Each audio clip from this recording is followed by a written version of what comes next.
Si tu fais partie de celles qui utilisent un seul pinceau pour faire le teint, le blush et les paupières, tu stoppes tout et tu regardes cette vidéo.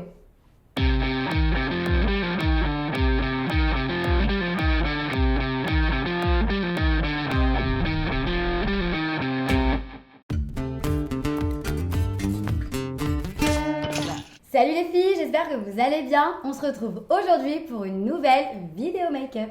Pourquoi il existe autant de pinceaux et à quoi ils servent? Je vais te donner toutes les réponses. J'entends souvent, ouais mais c'est un pinceau, c'est un pinceau. Oui, c'est vrai, mais si tu veux réaliser un dégradé sur tes yeux comme une experte, tu vas avoir besoin d'un peu de matériel. Bref, après avoir répété 4 fois, t'as compris, je vais te montrer que chaque pinceau a une fonction et qu'il n'est pas là pour beurrer des tartines. On commence sur du big basique. Il te faut le pinceau large, aussi appelé pinceau poudre.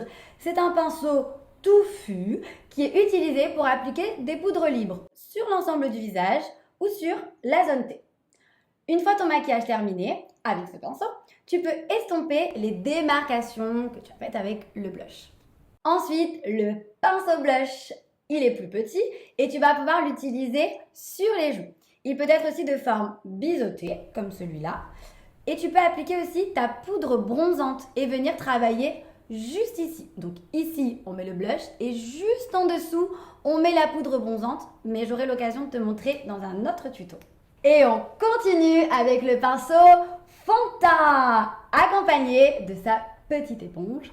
Perso, j'ai une petite préférence pour le pinceau sur l'ensemble du visage et l'éponge si je veux un peu plus de couvrance. Bon, en gros, là où j'ai des spots quoi.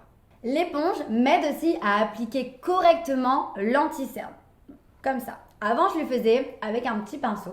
Et depuis que j'ai testé l'éponge, c'est beaucoup mieux. Il y a vraiment beaucoup plus de couvrance. Et j'ai envie de dire beaucoup. Après avoir appliqué ton anti-cerne, il te faut absolument ce pinceau-là pour venir poudrer.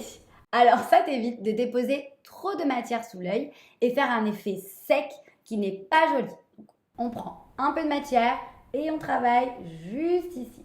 Pense à bien prendre un pinceau doux car c'est une zone assez sensible. Ah, et tu peux aussi utiliser ce petit pinceau-là pour appliquer ton highlighter. Voilà, tu connais mes essentiels pour réaliser ton meilleur teint. Il te faut 4 pinceaux et une éponge. Pour vos yeux, il en existe des tonnes. Des plats, des arrondis, des gros, des fins. C'est pas une vidéo coquine. Très simple. 3 indispensables dans sa trousse.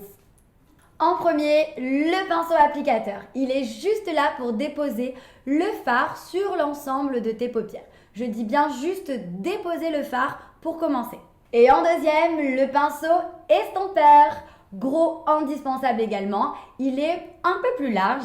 Et pour rentrer dans les détails, une fois le fard appliqué, tu dois toujours venir légèrement le flouter. Comme ça. C'est un basique et il permet de créer de beaux dégradés, mais je reviendrai dessus dans une autre vidéo. Et enfin, le pinceau biseauté. Il est utilisé pour faire un ras de cils. Si je devais en rajouter un, ce serait celui-ci. C'est comme le pinceau applicateur, mais il est beaucoup plus précis. On le voit, il est un peu plus pointu. Et on va pouvoir venir travailler l'extérieur de l'œil. Maintenant, tu sais tout sur les pinceaux, donc je compte sur toi pour bien les utiliser. On se retrouve très bientôt pour une nouvelle vidéo make-up.